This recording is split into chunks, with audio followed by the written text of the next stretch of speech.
Itadaki Street, or Fortune Street as it's known in the West and Boom Street in Europe for some reason, is a Monopoly-esque party series that has been going on since the Famicom days. And like many a Japanese equivalent of board-based games, it makes Monopoly look like snakes and ladders. The series was a Japan exclusive all the way up until the Wii iteration in 2011, so it's not particularly well known over here.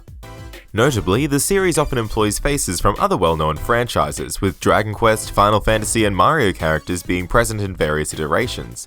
But don't be lulled into thinking this is Mario Party just because of the guests. This is a much crueler beast. Today we'll be looking specifically at the DS version of the game, Itadaki Street DS. Even though the series had yet to be released in the West, the region-free nature of the DS made this the first entry to be vaguely accessible to international audiences. It quickly became a popular game to import due to its unique gameplay and its accessibility. So to me at least, it's always been a classic example of an import game, hence why I thought it would be the worthy choice for the series as a whole. The gameplay is akin to the typical Monopoly formula. You roll your dice, buy spaces on the board, and when people land on them, they pay you money. Though instead of aiming to bankrupt everyone, you have a target net worth to reach. Once that amount has been achieved, the player must then get to the bank space to win. Instead of having a single linear board, there's a multitude of boards with features such as crossroads, islands, and teleporters. And to give some structure to this, there are checkpoints that you need to pass through in order to level up, which is essentially pass and go on steroids. Nice and simple, right? No? Well, tough cookies, there's more. Enter the stock market, the true key to winning. Via various means, you can invest in stocks in each of the respective monopolies. As you do that and the properties are built up, the stock values increase, increasing the net worth of each invested player with it. Likewise, the stock values can decrease if overselling occurs. It becomes a matter of predicting where people are going to build up and leeching off of each other's success, and it really does ramp up the strategy aspect considerably. But not to be outdone on the luck angle, you can also have guest characters, chance cards, small mini-games, and the potential to buy out properties, so the game is hectic to say the least. Until you get a real good handle of the game, you might find yourself in a position where you think there's no way you can lose, only for another player to pull the carpet out from under you and reveal they've been winning the game the entire time, leaving you sitting there like a numpty. Early on it can be truly frustrating, but once you've got a stronger handle of the systems, it's a real good time, if not a very long one. The games do have the potential to go on for quite an extended length, so be prepared to bunker down for a couple of hours depending on the game setting.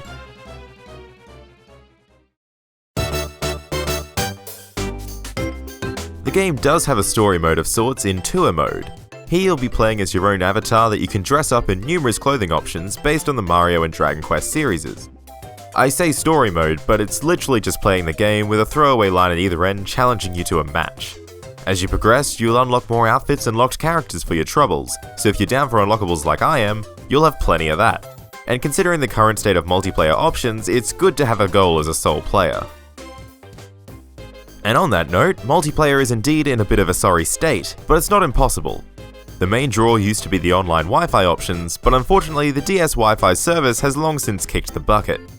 Still, the game features download play, which means as long as you have one copy of the game and multiple DS consoles, you can play with friends in the same room, which is a thankful alternative to having to scrounge up a separate copy of the game for each player.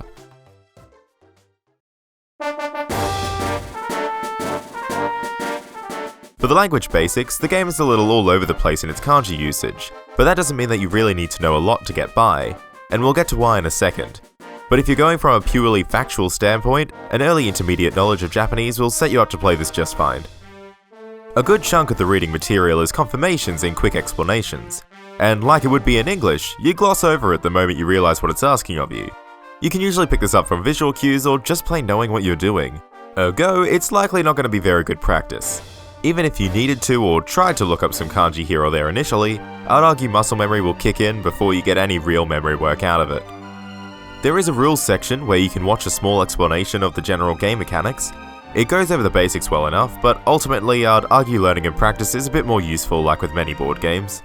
Though for comprehension purposes, it might be a good first run if you don't already know how to play. After you know what you're doing, however, it makes it all a bit moot.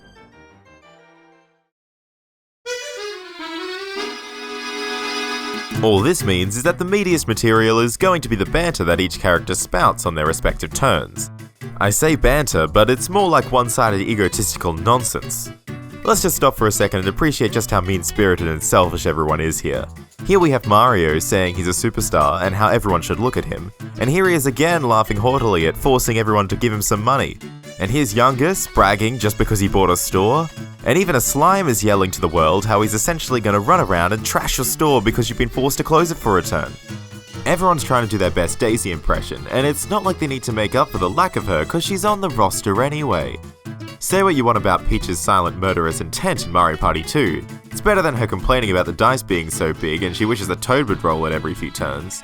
Seriously though, these interpretations of otherwise silent characters are hilarious. Never change, Fortune Street. This dialogue only pops up for a short period of time, so speed reading is the key focus I ended up finding useful here. What they're saying isn't all that important, clearly, but trying to catch the general gist in the short time frame given is worth doing. It's a good skill to build up, and is easily neglected when you can read at your own pace in other games. It isn't too hard to understand, so as usual, mileage will vary. But in terms of practice options, I'd say that's your only contender.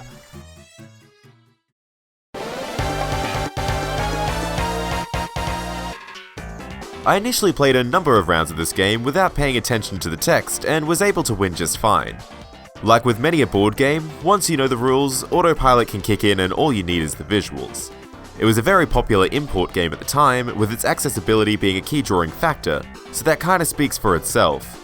And while the dialogue on offer is your standard kanji fare, you don't really need to know much if you're capable of looking up a quick compound here or there.